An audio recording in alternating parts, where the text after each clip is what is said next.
Hello and welcome back. It is non-stop right now. I cannot believe the pace of how things are moving so quickly. And to help me in this, we're bringing in a great friend of the show and one of the leaders of this whole issue, Lou Elizondo. Lou, welcome back. Tell us, sir, what on earth is going on? Well, thank you, Ross, and it's always a privilege to be with you and your audience. Thank you so much for doing what you're doing.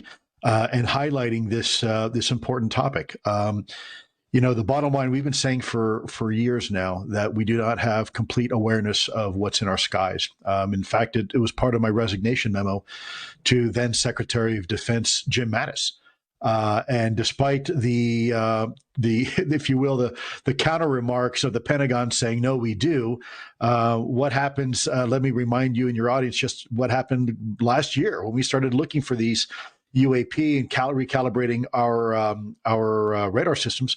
We start finding Chinese spy balloons wafting over unchallenged over northern continental United States. And step back even 4 years before that, there was an eerily similar situation in Colorado and Nebraska where drones were being recorded, photographed, and even videoed by local law enforcement.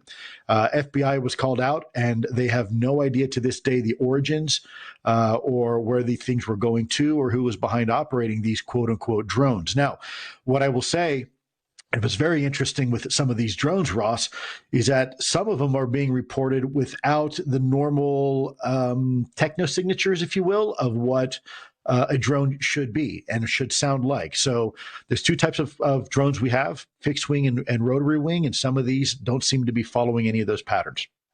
So can I just pin you down on that for a moment, Lou? Yeah. There's a thing that you've termed the 5 observables. Are any of these objects, and I'm going to use that neutral term, are any of these objects that are being reported over military bases, over crowded civilian areas, not only on the East Coast, but across the entire US and the UK and other countries, are these objects showing signs of what you would call the 5 observables? Yeah, Ross, in some cases, yeah. Some people reporting these things have the ability, first of all, they're moving silently in some cases over major urban area and populated areas. Two, there seems to be some perhaps trans-medium characteristics. Some reports have these things coming out of the water and then zipping away very, very fast, what we refer to as instantaneous acceleration. And low observability. Can't see them on radars. In fact, when somebody, an investigator, sent up a drone to chase one of these things, it lost power and his own private drone fell to the ground, and the other thing disappeared into what was described as thin air. Now, I wasn't there myself to see those drones, but I can tell you I have video of these things actually over Andrews Air Force Base. They were over Langley Air Force Base, over some really sensitive facilities that we have here in the United States and overseas. You're right. This is not just New Jersey. It's California. It's Florida. It's Virginia. It's Maryland. It's Washington, D.C. These things are becoming, whatever they are very, very brash, and they're not really afraid to be seen at night. Let's look at the White House's response, Lou. I'm going to say it. By any measure, it is a messaging public relations disaster. Do you agree? It is a catastrophe. I have never seen an administration handle a topic as poorly as this. Even you mentioned John Kirby. I hate to say it, shame on him. He comes out and tells people, oh, all these are manned aircraft on normal flight patterns. Meanwhile, you have literally members of Congress taking pictures and videos with their cell phones of these things over their house. What is going on in the White House, Lou? Why would they say these things when they're so transparently false? Ross, it's only one of two things, and that's all it can be. Either A, they do know and they're lying, they're not telling the American people, or B, they don't know and they're incompetent. But that's it. So either they're lying or they're incompetent, but there is no other solution. And either one of those is really a bad place for this administration to be in. There's a long history of debacles to include the Afghanistan withdrawal and a bunch of other things that we just continue to drop the ball on. We're not informing the American people of the truth. And this is yet another example of whatever reason this administration, it doesn't seem to have a handle on things. Now, I will say this, Ross, fortunately, and this is politics aside, okay, so whether you're liberal or conservative or anywhere in the middle, it doesn't matter. this new administration, independent of how someone may feel about the new administration, they've got a lot of key people that are going to be on those cabinet positions that are extremely proactive and dedicated to getting to the bottom of what's actually going on. And I think once people really know the truth, the whole truth about this topic, and particularly the UAP topic, I think there's going to be a lot of reconciliation. I think there's going to be a lot of people having to do some serious thought about what this topic actually means and what's actually going on, potentially. Still ahead, more from my conversation with Lou Elizondo. Could this be a rogue element of the state?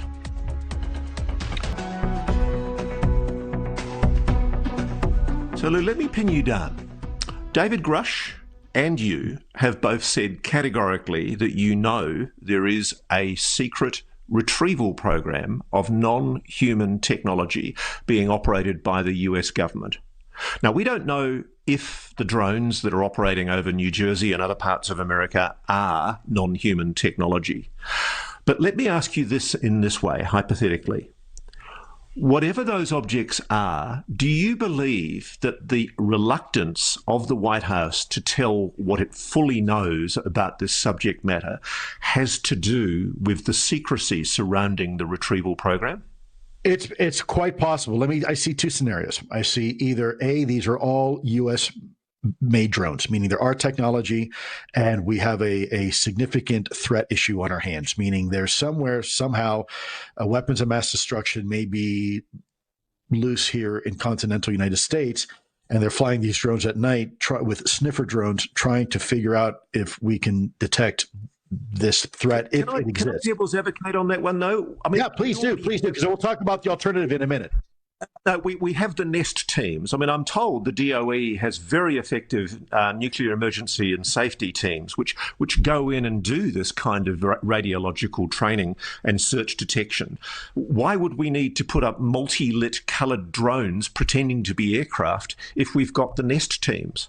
No, that's a really good point. And they've also, why are they breaking protocol by operating only at night? And why are they breaking protocol by not coordinating with state and local tribal authorities as they should be, and other federal agencies like FAA? Why are they not using a transponder? Why are they not listed on flight aware apps that you can have on your mobile phone to track everything in the sky?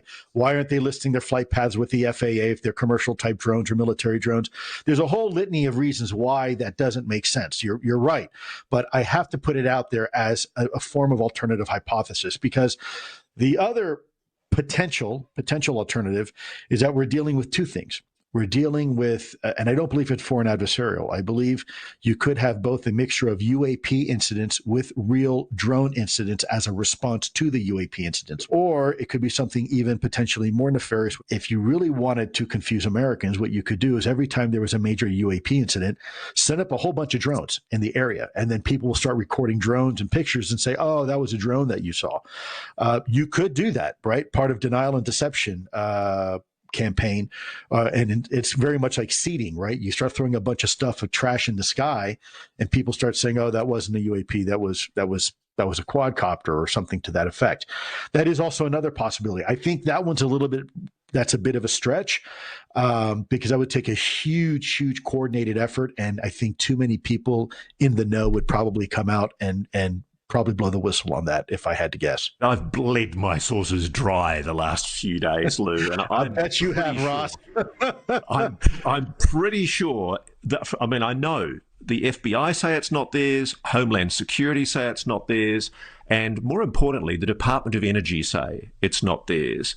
We're running out of available agencies. I mean, there's another implication that lies behind this that worries me. Could this be a rogue element of the state? That would be very problematic. That is, so I shudder at the thought of that, because you're now on very dangerous territory regarding organizations taking unilateral and autonomous control of things in our government, which, from my perspective, that equates to a coup d'etat. Right. So that this would be if this happened, if this is actually what's happening, and there is an element of the rogue state doing this, then, my friend, we've got bigger problems on our hands than drones. I would encourage you and your colleagues in the media to continue to pursue this topic, because I think you're going to find that whatever this winds up being could wind up being something truly paradigm changing in the way we look at things from a national security perspective. Now you've got me excited. Lou Elizondo, thanks for joining Reality Check. We'll speak to you again soon.